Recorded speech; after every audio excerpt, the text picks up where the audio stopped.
right, so we're going to do the rest of the 510 to 511 notes, or I'll hopefully get them done here before I have to go to something else unlike last time.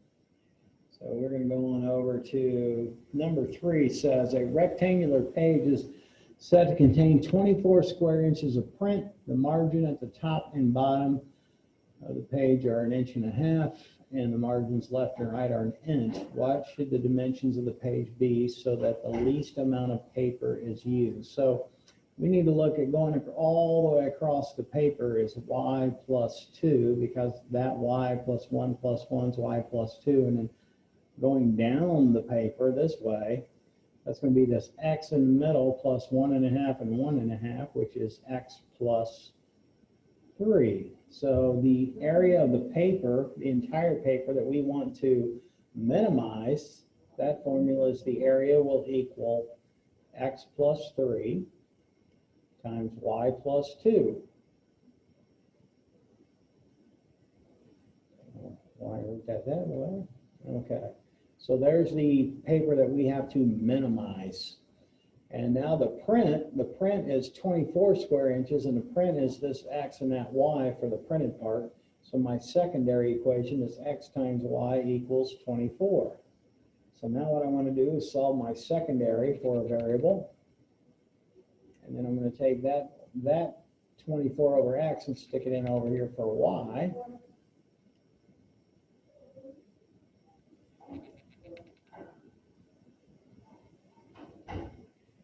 And this is the problem, this is the equation that I want to minimize. So I'm going to go ahead and FOIL this together here, so to simplify it. So the area is going to be x times 24 over x is 24. X times 2 is 2x. 3 times 24 over x is going to be, let's see, 3 times 4 is 12, 72 over x, but I'm going to have to do the derivative of this. I'm going to move that x up to the top. And then 3 times 2 is going to be 6. So I'm going to take that 6 and this 24 and add those two together and get 30. So this is my area formula right here. And so I want to do the derivative of this to maximize it. So a prime is going to be, the derivative of 30 is nothing. The derivative of 2x is 2. And then power rule, -1 times 72 is -72, x to the -2, and I'm going to go ahead and move that down here. So you get my critical numbers. I want to find where a prime equals 0, which is going to be where 2 minus 72 over x squared equals 0, or where a prime is undefined. So that is going to be, you know what, let's get a common denominator. So from this, if I multiply this by x squared over x squared, that is going to give me 2x squared minus 72 all over x squared. This would be better to do this. So I'm just going to take my numerator here, 2x squared minus 72 equals 0, and then the denominator where x squared equals 0. So x equals 0. Well, if x is 0, that means there's no width, that means no print, so this is not going to be feasible because you would have no print. All right, so we're going to use this one, so I'm going to add 72 over, divide by 2, and square root. And again, you're not going to use a negative because that's going to, you don't have negative length, so x is going to be 6 inches, so there's my critical number. So I'm going to plug 6 in here, and we're not going to go less than 0. And I don't know if it said that it was 8.5 by 11. It doesn't. So we got some max over here that I'm not going to worry about, but there's 6. So I'm going to pick a number to the left of this, which is 1. I'm going to stick it in here. So 1 on the bottom is positive, 1 on the top is a negative. I'm going to plug 7 in. So 7 squared is 49 times 2 is 98. So that's a positive over positive. So there's a minimum at 6. So my minimum happens at 6 because the first derivative changes sign from negative to positive at 6. So that's first derivative rule. So I'm going to come up here and find out what y is by plugging 6 in for x. So y would be 4 inches. Okay, so if x equals 6 inches, and y equals 4 inches, this would be the minimum print.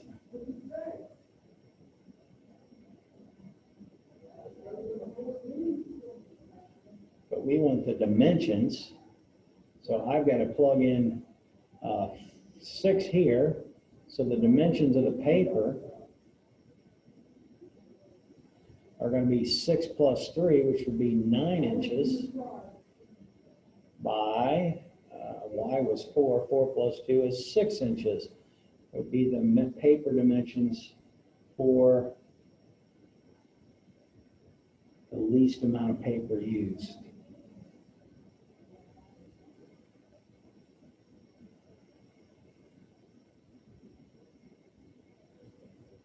Okay, pretty hard problem. We're going to go on down here with this bottom one. So this bottom problem is 2 posts, 112 feet. So they got a picture of it over here, kind of hard to see for me, so I got to look on the screen. So let's see, this post is 28 feet, and this post over here is 12 feet.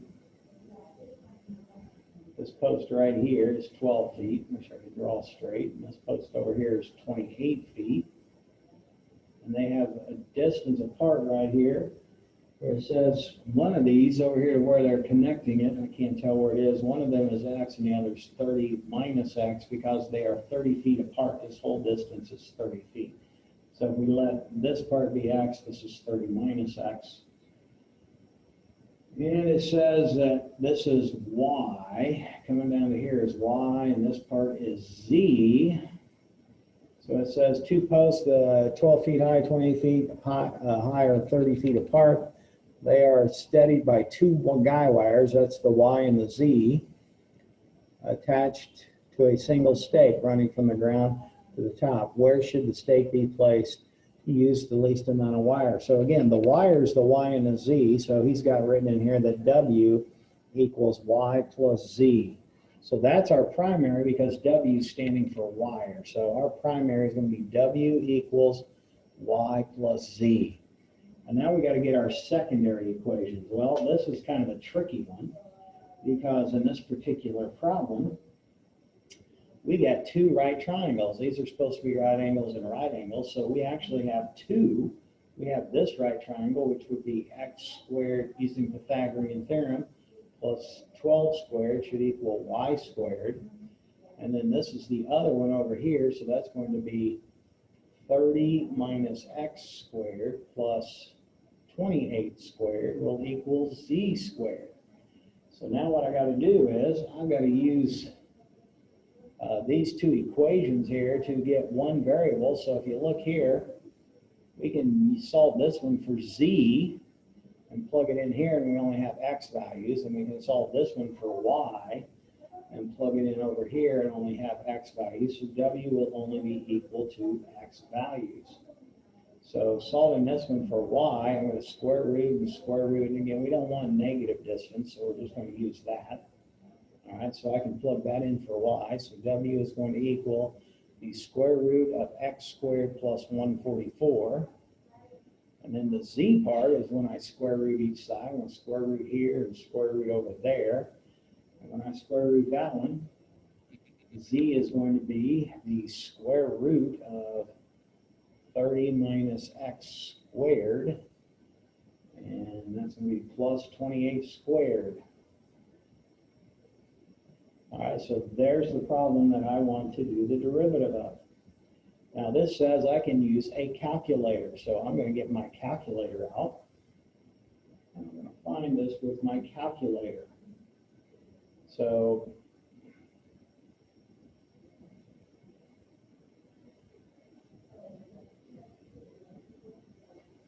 all right, so let's type this in.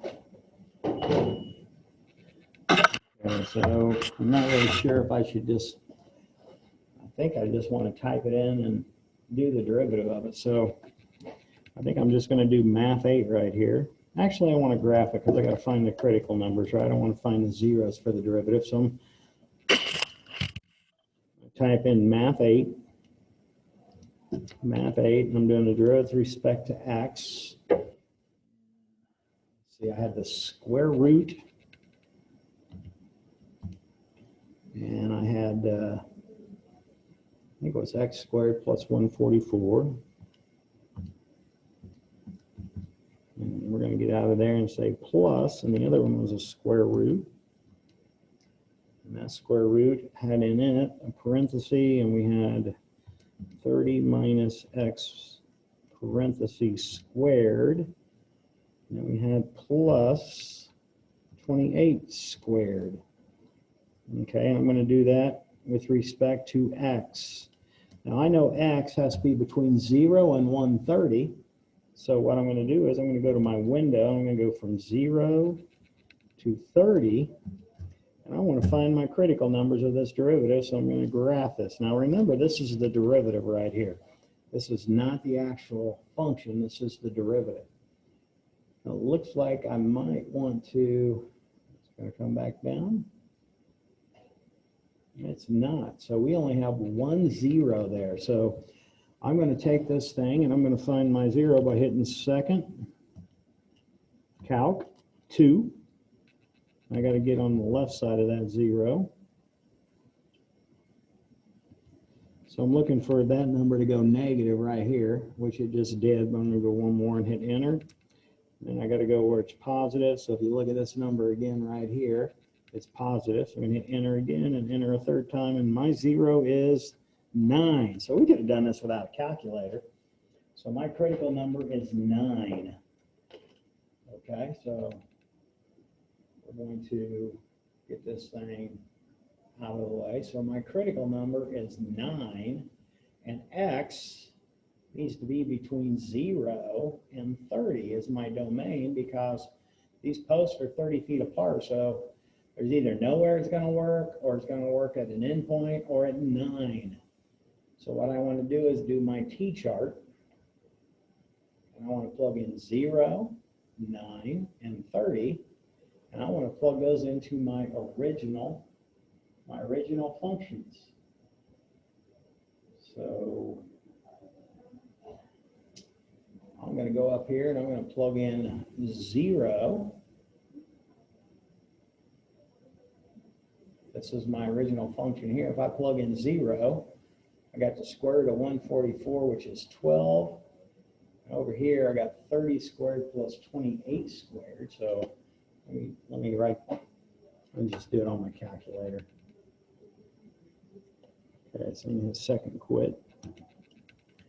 And I need my screen back up there. Where'd you go? Okay, so I'm going to get my calculator back. Okay, so I'm typing them in here. So I'm going to get, let's go second square root 144 plus 30 square root of 30 squared plus 28 squared, because I'm plugging 0 in. And I hit enter, and that comes out to be 53.037. 53.037. So let me erase this and write that number in there. 53.057. This is my wire length right there, by the way. Okay, and then we'll go back to my equation.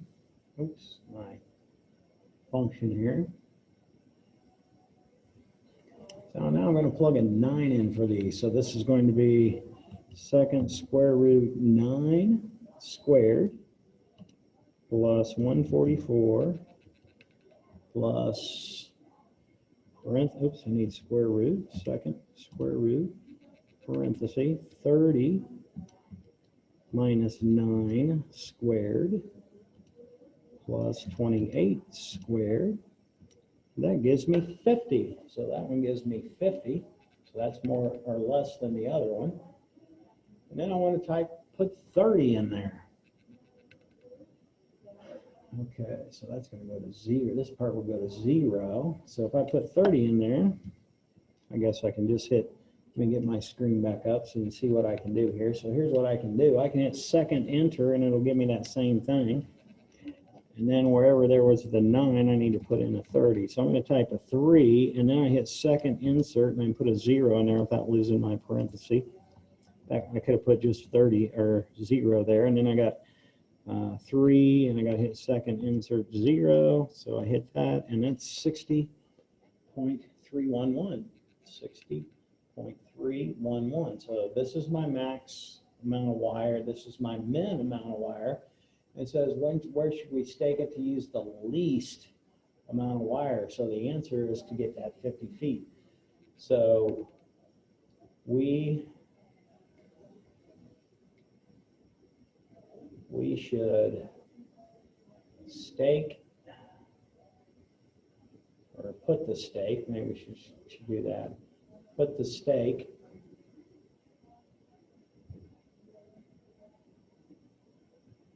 nine feet from the 12-foot pole.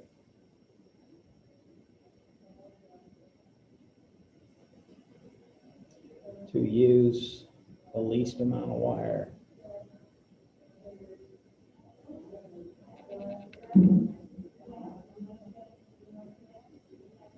Maybe say that's 50 feet of wire.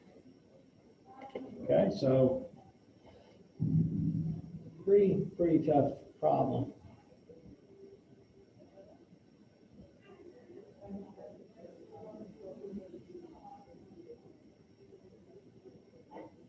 All right, the next problem.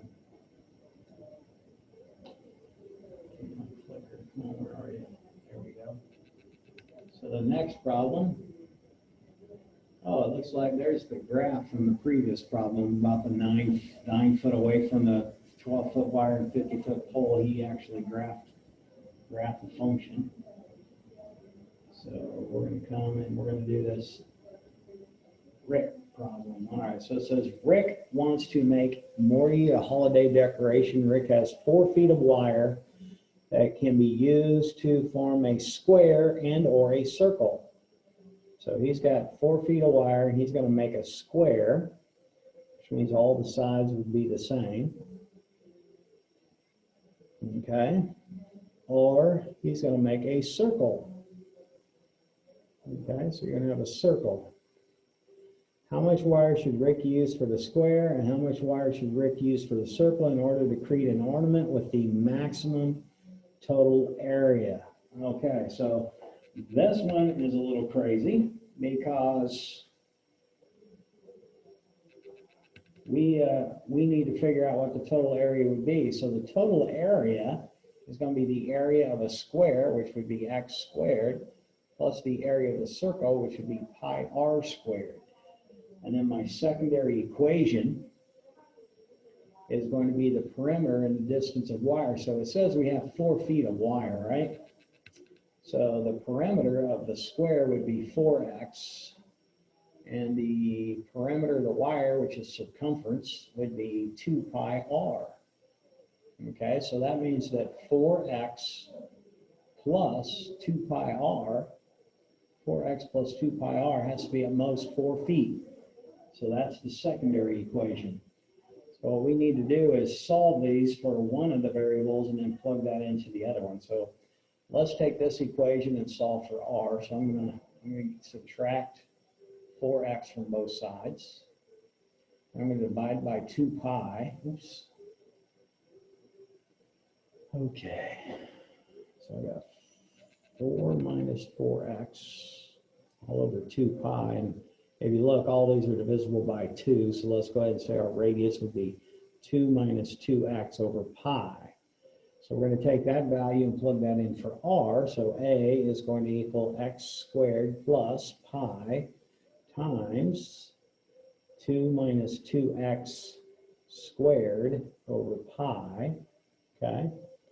So when I square this, what's going to actually happen is, well, let's go ahead and do it. So I got x squared plus pi, and then when I square this, I got 2 minus 2x in the top squared.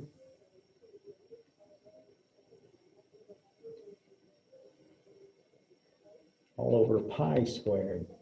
So I can reduce this pi with just one of these pi's. So right there is going to be my area. Now this says we can use a calculator again. So we're going to do the exact same kind of problem. So we have different options here. Well, let's get the critical numbers here. Come on. All right, so we're going to say A prime. Well, I'm going to type in my calculator again. And just like I did before, I'm going to go y equals. I'm going to clear that off, and I'm going to do the derivative of that function I got right there. So I'm going to hit math 8. You know what? I think I'm going to type that equation in. That way I don't have to do different problems again. So I got x squared plus, I'm going to go alpha y equals 1. And in the top I've got 2 minus 2x, the quantity squared, all over pi. So there's my function. Then I'm going to come down here and do the derivative of that. So I'm going to hit math 8. And I'm going to do the derivative with respect to x. And I'm going to hit bars, y bars, 1. And that's when x equals x. Now I'm going to shut off this top one because I need to find my critical numbers, which will be this derivative equals 0. Now something we got to think about on this one is x is the length of wire, right? So x has to be between 0, because we may not use any for the rectangle and use it all for the circle, up to using all of it, all 4 feet of it for this circle, and none, I'm sorry, for the square, and none for the circle. So my interval is 0 to 4. So I'm only looking for intersections from 0 to 4. So when I go back to graph this derivative, I'm going to go to my window and just look at 0 to 4, and I'm looking for x-intercepts. So let's graph it and see what we get for those x-intercepts. So there comes 1. I'm going to go back down. You're just going to take off forever.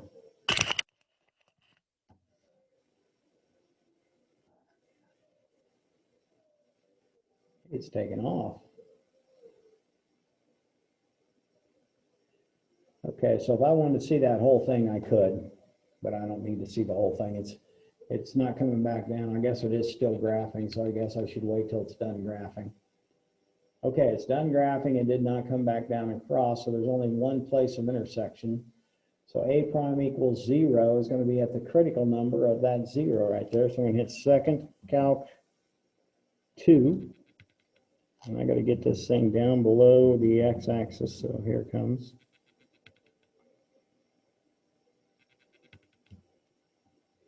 So there's a negative. I hit enter.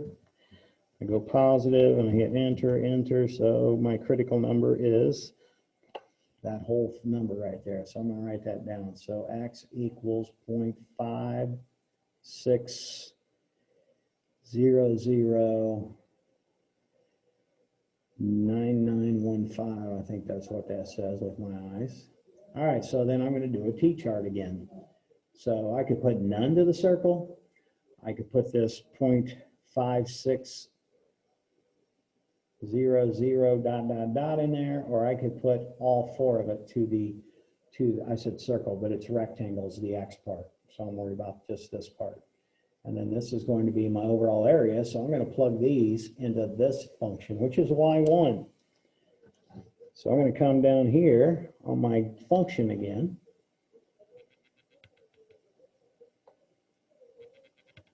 And now what I want to do is find my y1 value. And I'm going to make my window y value bigger.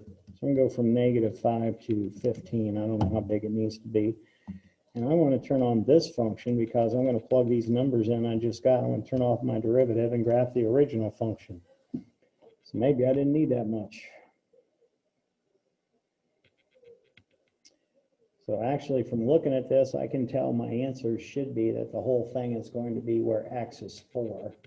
So we're going to plug these numbers in and check them out. So anyway, I'm going to hit second calc 1, and I want to know what's the value at 0. So this is if I don't use anything. If I don't use anything for the x, my area for the circle is going to be 1.273. Come on, 10. 1.273. And then if I use 0.56, whatever. So I'm going to say second calc 1, and I'm going to use that decimal number, 0.56009, and hit enter. That's going to be 0.56009. Okay, so this is 0.560 is that area, which is not the greatest amount of area. And then last, I'm going to go back to my calculator. So I did value again. I typed in my critical number, and I'm going to go second calc 1 again and put in 4 and hit enter, and that gives me 27.459.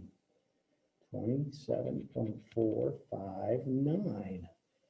Okay, so that looks like to me that that's the biggest area out of those.